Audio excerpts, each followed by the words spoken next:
Hello guys, good evening. Good evening guys. Guys, pag-usapan natin yung yung mga ginagawa ng mga ibang doktor na nagkakamali sa paggamot ng pasyente.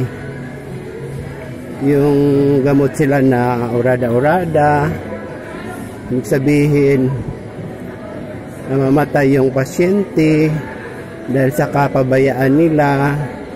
Tapos yung mali yung gamot na binigay nila, nagkakamali sila, tapos namatay yung pasyente. Dapat sila guys, paparusahan sila ng ating batas. Dapat paparusahan sila ng death penalty.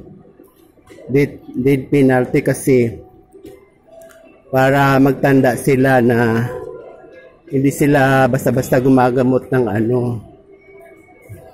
yung nagkakamali sila pagbigay ng ang mga bata kasi ang biktima ng mga pagkakamali ng mga doktor.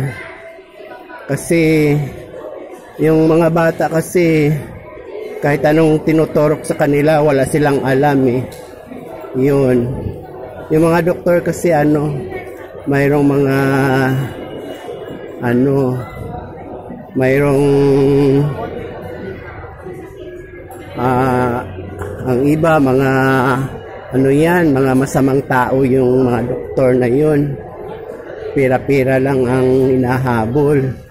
Kaya dapat magpasa ng ng batas na paparusahan yung mga doktor na labis-labis ang nila pag sa pasyente.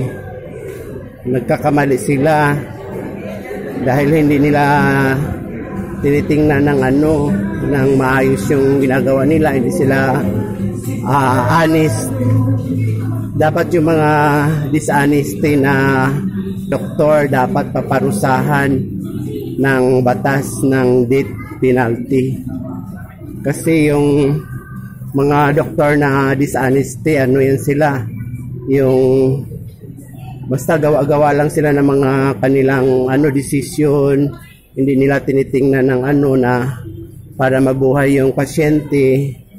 Yun, may mga commission daw yung mga kahit buhay pa yung pasyente, pinapasa na doon kagad sa koronarya. Yun ang nakikita ng ibang tao kahit buhay pa, kasi may mga commission pala sila niyan. Dapat parusahan yung mga ganyang doktor kasi mahalaga ang buhay, hindi paglalaruan ang buhay ng isang tao. Dapat kailangan ang pasyente kailangan papagalingin, hindi pinapatay. Yun, may mga doktor na ganun dishonesty para makapira lang sila.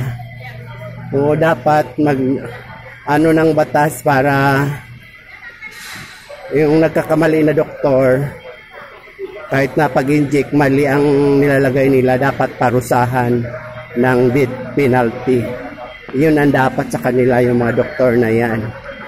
Thank you guys kasi nag-voice out tayo sa mga doktor na mga kapwa Pilipino na sugapa sa pera. Yan ang dapat sa kanila, death penalty. Yan, thank you very much guys.